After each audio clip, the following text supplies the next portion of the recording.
All right, good morning, everybody. Good to get back in game week. I thought you're coming off the bye. You had some good competitive practices. As we talked last Wednesday, it was good to get on the road.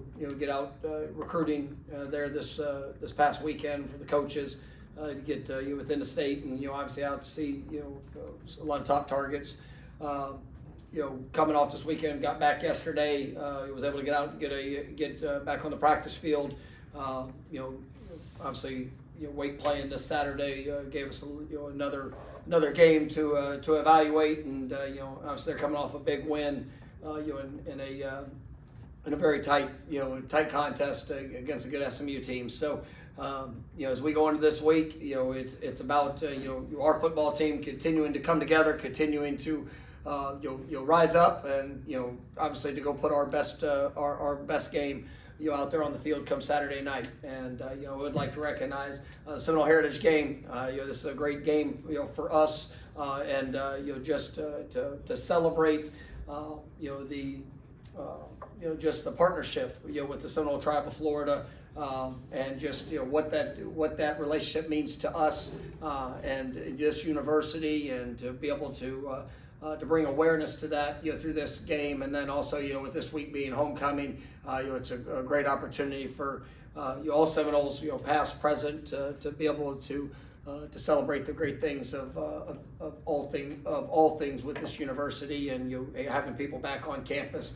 You excited for the night kick, and obviously the opportunity ahead for this football team. I'll start with Ira. With all the games being one-score games, they've all been close. But during the bye week, do you take a time to look at things you could be doing differently, or is it more just trying to do better what you do already? No, I mean you go back and you reflect in all situations. There are different things schematically that we can do. Making sure that we're putting our players in the best situation, offensively, defensively, special teams.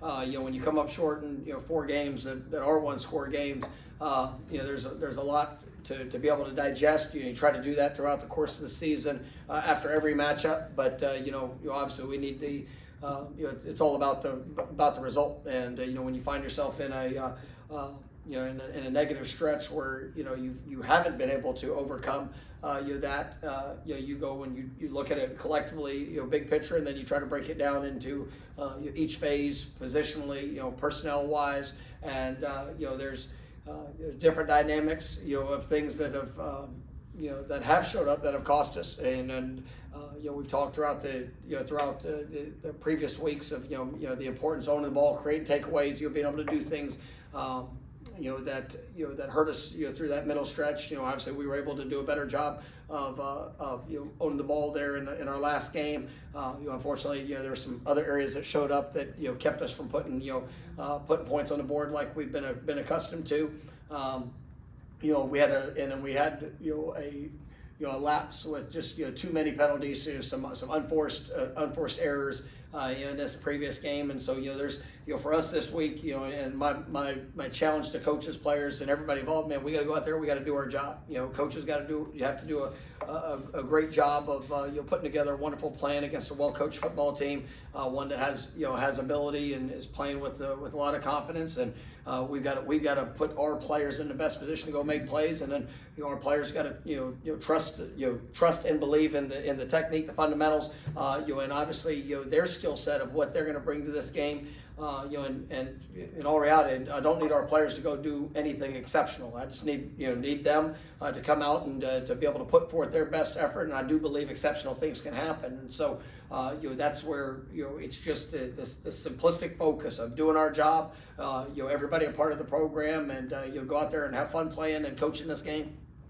We'll come over here for Liam. Coach, with Tommy, we see he's listed on the depth chart as a starter, but how is he health-wise? Obviously, leaving the game against Stanford, had a bye week. I think Gus had to heal up. Do you expect any challenges with him this week? No, I mean we'll see how everything plays out this week, and just big picture approach with all the guys that have dealt with injuries. I mean, we will have availability report here towards the end of the week, but coming off the bye, that did Tommy probably would not have been able to play if we had to play last week, but saw some real progress towards the end of the week off, and we were trying to be real careful with them, just as we went about it. But it was good to see the guys practice. He was able to get some work towards the end of the week, and excited about what's ahead for this week. But we'll have to take it day by day as this week unfolds. Brenda? One more thing on injuries. Javon Boggs wasn't listed on the depth chart. I know he was out, came back, returned. Is that something that? Yeah, unfortunately, he'll be a guy that will be out this week. We, going into this week, we have he's kind of had an up down, last few weeks. We were hopeful that we were kind of over the hump with it, but he had a little setback, and we'll see how he progresses, and we're going to push this week to work and get ready. Just you don't see that in the timeline of his availability, so he's one that pretty certain will be out this week.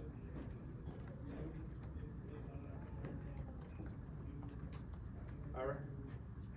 When you look at Wake Forest, they statistically they don't look to be outstanding necessarily in any area, but they find a way to just be in these games and they pull out some of these wins. When you watch Wake Forest, what do you see from them? I mean, it's a team that plays extremely hard. I mean, I think defensively they're towards the top of our league. Defensively in a lot of statistical categories, but you see a defense that's really playing at a high level. They are confident in what they're asked to do. Obviously, a new coordinator, new staff there, so they're growing each and every week. I thought they did an outstanding job this past weekend, against SMU, and really made things difficult for them, in all ways. But this is a team that they've got talented players. They've got guys that you look at their front. They're going to show you 3 down, 4 down. They're going to be aggressive in their movements. And it's going to be a team that they're going to play sideline to sideline. They play fast.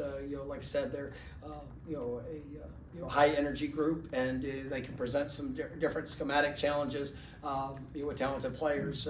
Offensively, they've kind of gone through some of the ups and downs throughout the course of the year. I know that right now they've dealt with some quarterback injuries that have showed up, but I think both the quarterbacks have shown the ability to play at a high level. They've got some really good skill players. The Barnes kid at receiver, I think, is extremely talented. He's explosive. You got to always know where he's at. Obviously, Claiborne is one of the best running backs in our league, and I think it'll be a guy that will be a pretty high draft pick. You'll hear this this next spring. But I mean, this is a team that can present challenges. Obviously, you see that they found a way. In a lot of contests, in all reality, they got screwed out of the Georgia Tech win. Just at the end of it. But I mean, this is a team that can compete with anybody in our league, and we're gonna have to play our best game. As we go into this week. All right, stay there for Corey.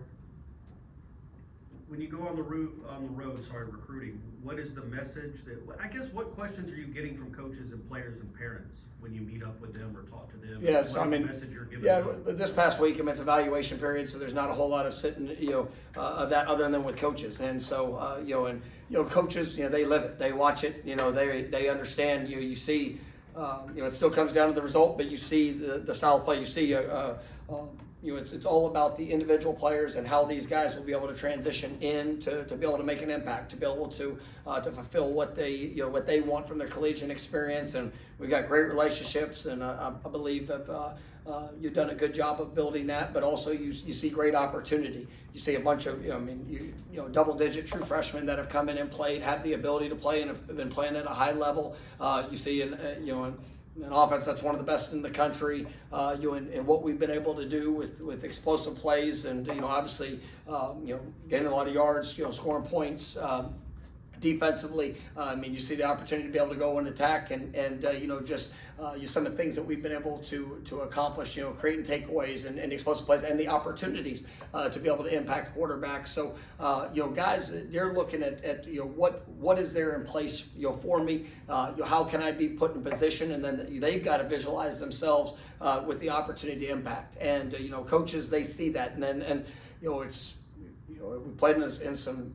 A lot of close games that we got to go take that step and finish for the result that we desire. But for these for recruits that when they're looking at, hey, where do I want to be? Who do I want to be with? What do I want to, what do I want to be a part of? I mean, there's a lot of confidence in what that is, and really for them, it's just being able to stay focused on that. Because everybody, when a team experiences losses, I mean, we lose a game, and the first question, well, are you still going to be, are you still considering them? Are you still with them or whatever? And then you stack that upon to going through a negative streak. I mean, obviously there's going to be a lot of the questions, but it still comes down to the fit. It still comes down to where these guys see themselves in the best situation, the best place, and there's a lot of excitement for the opportunity that's ahead and what they can be within this program.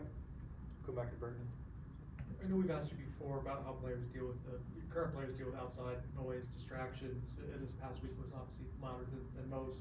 How did they do handling that? How did you address it? Was it any different than usual, I guess? Yeah, I mean, you have to address it as a coach, because when you see, there's times that, we talked about it, after the Pitt game. I know was one that you saw some guys who had a little bit of hesitation and some unnecessary situation when the play's there. Just trust that you're going to go, go make the play rather than try not to miss it. This last week, I did think there were some times that we were trying to almost do too much in certain situations, and that's from inside as a player, just trying to go, do all that you can to make the play, to try to help get over the hump of when you feel that, whether it's within, whether it's from the outside, when you want it so bad, you got to stay true and trust trust who you are, trust what you're being asked to do, and then just go out there and execute and have fun. But yeah, you talk about it as a coach. Anytime there's a lot of opinions, which there's always going to be, whether it's sometimes opinions within your group, sometimes opinion from the outside, sometimes from friends, family, and loved ones, and then sometimes opinions from anybody that can get to you. So you do talk about it, and it's just. Like I said at the beginning, it's about doing your job. It's about showing up and putting everything that you have, regardless of sometimes the chaos that can go on around you in the course of a game. Sometimes in living life with whatever circumstance might show up. I mean, it's about showing up and giving all that you have with a detailed approach of going in and executing whatever the responsibility or task that you have in front of you. Go back over to Ira. In that last game against Stanford, there were a couple instances on the sideline with just guys getting frustrated and emotional, which is, I'm sure, understandable given the circumstances. Do you go back and revisit that with those guys individually, like in the days following, or? Oh, absolutely, and sometimes it's days following, sometimes it's immediately after a game, whether it's and that's this is an emotional game, and you want great emotion, but you want to be in control of your emotion. And, that's all, part of it as players, coaches, everybody involved. And there's certain things that, where, the awareness of every action and, how important, the details, the focus, being able to execute in the moment. I mean, that's gonna magnify, that needs to be magnified through the course of the game, because ultimately it's still about what you do with it. You could be the first quarter, it could be the fourth quarter. I mean, you have to be on point, because every play is going to matter. And you can sit back over the last 4 weeks and pick any one of 100 plays, and you're going to find a different result to probably the overall outcome of what that contest was. And you got to control what you can control. And we've also seen, and of course 4 weeks, there's plenty of things we can't control that can go for you or go against you. And but as long as we can stay locked in on that, you can't allow. We had a situation where there was a very questionable call, and in a situation, a player's emotions to what that call was, really affected the next play. And that's where it's just like, man, you gotta. You're not going to get every call. There's going to be some good ones. There's going to be some bad ones. There's going to be some good plays and bad plays that you experience. But you got to make sure that you can, refocus, lock in, be able to make any adjustment that's necessary, and then go and be your best for that next snap and that next play. And so, that's one of the reasons why you see the emotions of what they are. Sometimes from coaches to players, sometimes coaches to coaches. Just the awareness that, man, this has to be fixed. This has to be dealt with in the moment, and then you follow up with that. Obviously after the game, you follow up that and remind that throughout the course of the week, throughout the course of the season. There's been plenty of players that I've coached over the years that might have started their career a certain way and how they reacted to circumstances. And as you continue to point that out, as you continue to give them ownership of and confidence of what they can do in those situations, you see that growth and you see that that carry on. And I've got a lot of the guys. Saw Renardo Green when we were out in California. Jerry Jones came back last week, and to see the confidence of what they speak of how they can handle situations that are showing up in the next level through their time here. And both those guys had the ups and downs, and throughout their Florida State careers, and dealt with a lot of pressure, noise outside. They can do this, they can't do this, and they both became great players here, and now are your guys that are playing a lot, starting there at the next level, and how they some of those lessons that they had to get harped on during their time here is now a real asset for them here later in their career. It's kind of a follow-up to that. I ask this knowing like how important eye contact is to you when you're coaching your players and talking to them. At halftime at the Stanford game, it didn't look like guys were fully listening to what you're saying before going into the locker room. Do you notice that at all? Is that a concern at all? Is that something that ends up being addressed? Oh, I mean, I address all of it, and there's times that it's still, even in that moment, it's a why. Why do those things show up? Well, you're disappointed, or this, or I've got whatever the feelings are, and if you can allow yourself to be distracted, or you can you make the choice to lock in on it, and that's why I always like seeing that eye contact. And there's plenty of games throughout our career, or throughout my career, that I've seen where guys have done a good job, and really it's awareness to me where the follow-up needs to go. And so that's all part of a process of what I do to make sure that there is the connection, and it's what I like is the follow-up afterwards and the ownership of afterwards of you can point to, hey, it might not have been exactly what you wanted, or this is not where you wanted to be with at that point.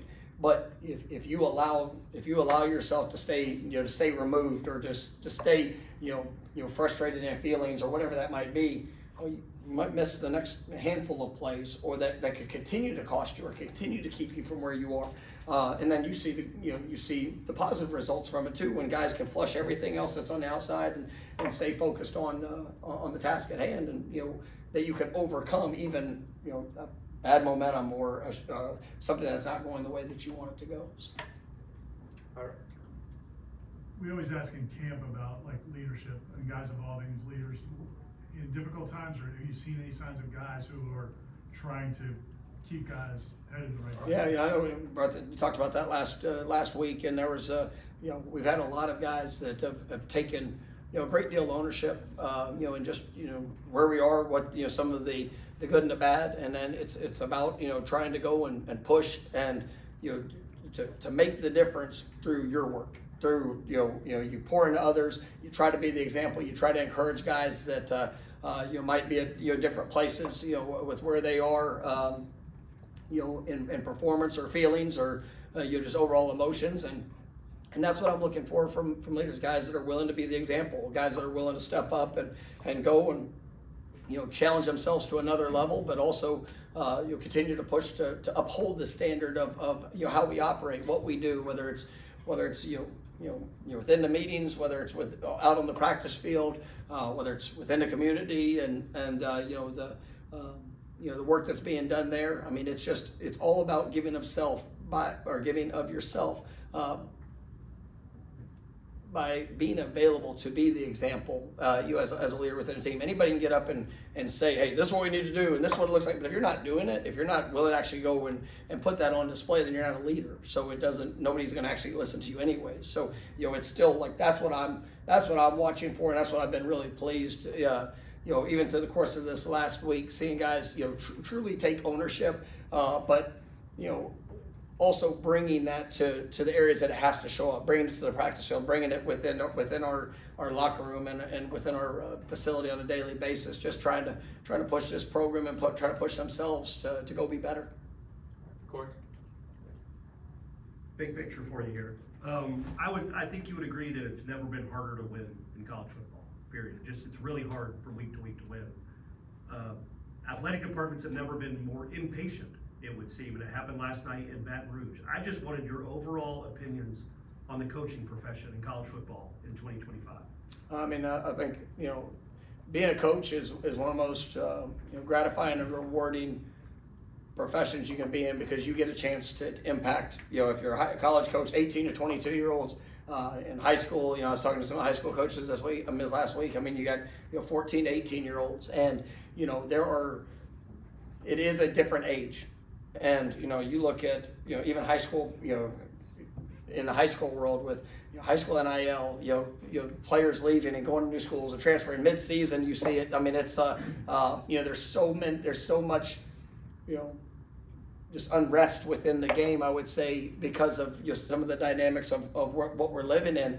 But it is important that, as a coach, that you are willing to take hold of all the things that you can control in it, and then to show the character, show the identity, to push forward, and to be able to block out, because you can go look at different circumstances of what happened at different places, and that's fine. But man, we're blessed to be able to do what we do, and I've been fortunate. This is my 10th year of being a head coach. Been able to see a lot, man. I've seen some really good days. I've seen some extremely tough moments. And every day when you show up, I tell our players this all the time. We're not guaranteed anything. We've had players that have had extreme tragedies within their own lives, and whether it's injury, whether it's a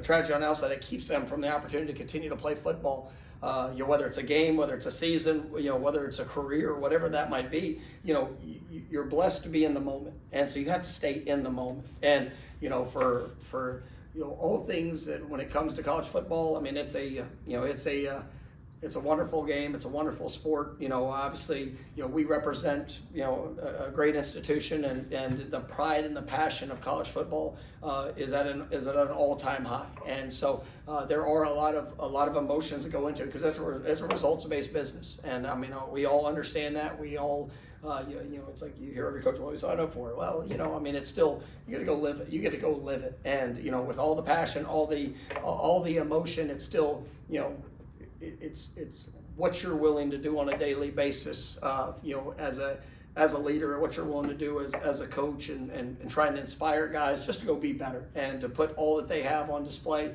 But yeah, I mean, it's definitely a different time, and it's a different game than what it was 5 years ago. And I mean, all the players, coaches, and everybody involved. I mean, this is it's a great challenge, but man, it's so rewarding to be able to help guys, on this journey to go, form and develop who they are as men, and to be able to make a difference to those that are around you.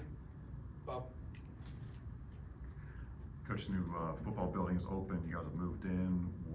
What's been the response from players as far as what it's like for them day to day, and how can it be maybe more efficient as far as their day to day? No, yeah, I mean, it's been incredible. I mean, it's a state-of-the-art facility. Obviously, there's I think it's one of the best in the United States of America, and it's been it's been something that's been on discussion for 6 years since I've been here, and we're 1 week into it, and the amount of gratitude that I have, and I mean, there's been a lot of sacrifice, from people that have invested to make this a reality. There's been a lot of sacrifice within our program to just with what we've had to do, operationally to make it happen. And now that we're finally in there, I mean, to see the gratitude of our players, that's one of the things. Even as we went in, last week, you talked about the leadership of just showing up every day and representing those that made this happen. And that's been something that has been hit on from guys in that locker room, of how we respect it through the work, how we respect it through how we take care of it. There's a great deal of pride of being a Florida State Seminole, and I mean, that's a state of the art, first class facility that this program deserves, and this program deserves it because of all those that have come before them, and ultimately each individual we've got to earn that on a daily basis by what we're willing to give and who we're pushing and aspiring to be. All right, thank you, Coach. All right, thank you guys. Have a great day.